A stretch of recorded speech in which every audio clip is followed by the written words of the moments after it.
Pumpkin Soup by Helen Cooper.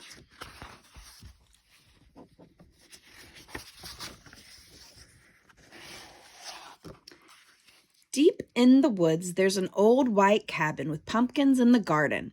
There's a good smell of soup. And at night, with luck, you might see a bagpiping cat through the window, and a squirrel with a banjo, and a small singing duck.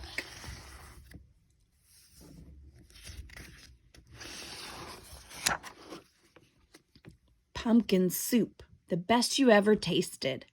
Made by the cat who slices up the pumpkin. Made by the squirrel who stirs in the water. Made by the duck who scoops up a pipkin of salt and tips in just enough.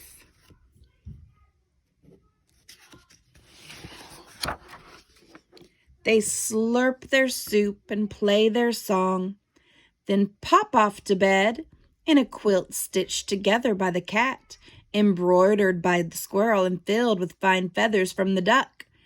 And it's peaceful in the old white cabin. Everyone has his own job to do. Everyone is happy, or so it seems. But one morning, the duck woke up early. He tiptoed into the kitchen and smiled at the squirrel's special spoon. "Wouldn't it be fine," he murmured, "if I could be the head cook?" He drew up a stool, hopped on top, and reached until his beak just touched the tip of the spoon. Ker-plonk! Down it chattered. Down it clattered. Then the duck trotted back to the bedroom, held up the spoon, and said, "Today it's my turn to stir the soup."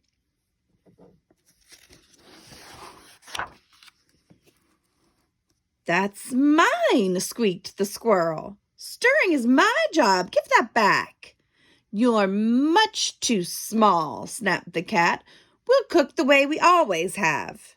But the duck held on tight until the squirrel tugged with all his might, and whoops!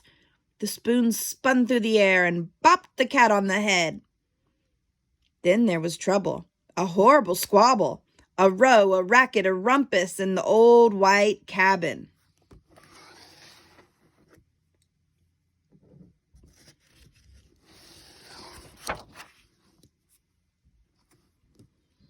"I'm not staying here," wailed the duck.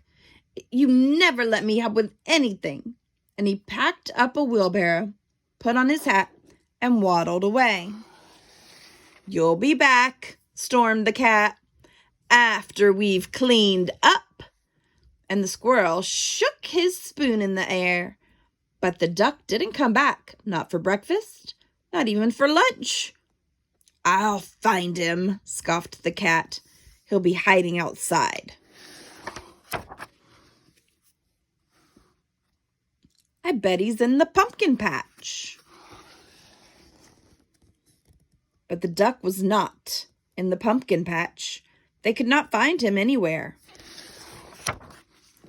So they waited all that long afternoon. The cat watched the door. The squirrel paced the floor. "That duck will be sorry when he comes home," they muttered. But the duck didn't come home, not even at soup time.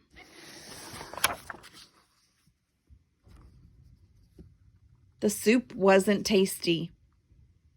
They'd made it too salty. They didn't feel hungry anyway. They both sobbed over supper, and their tears dripped into the soup and made it even saltier. "We should have let him stir the soup," sniffled the squirrel. "He was only trying to help," wept the cat. "Let's go out and look for him." The cat and the squirrel were scared as they wandered down the path in the dark, dark woods. They feared for the duck all alone with the trees and the foxes and the wolves and the witches and the bears, but they couldn't find him.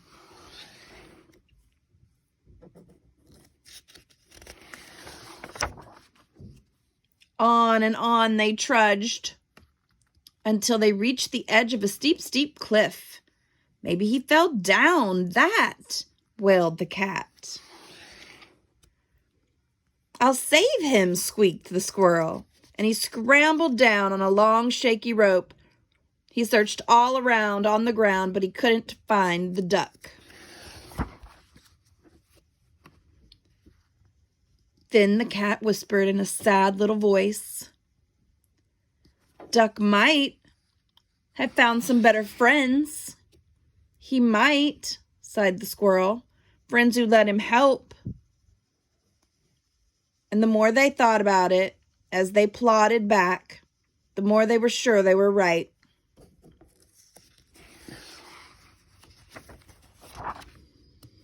But when they were almost home, they saw light shining from the old white cabin. It's Duck, they shrieked as they burst through the door.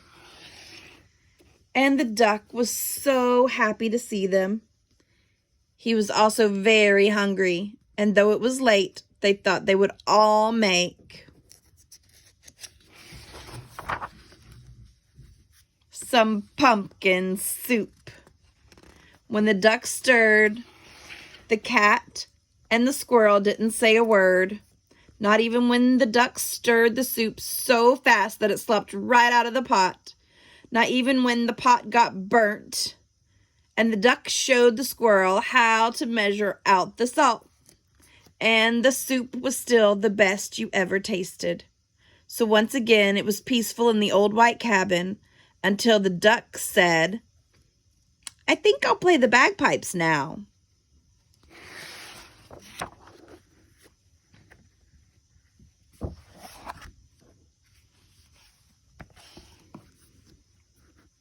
Pumpkin Soup by Helen Cooper.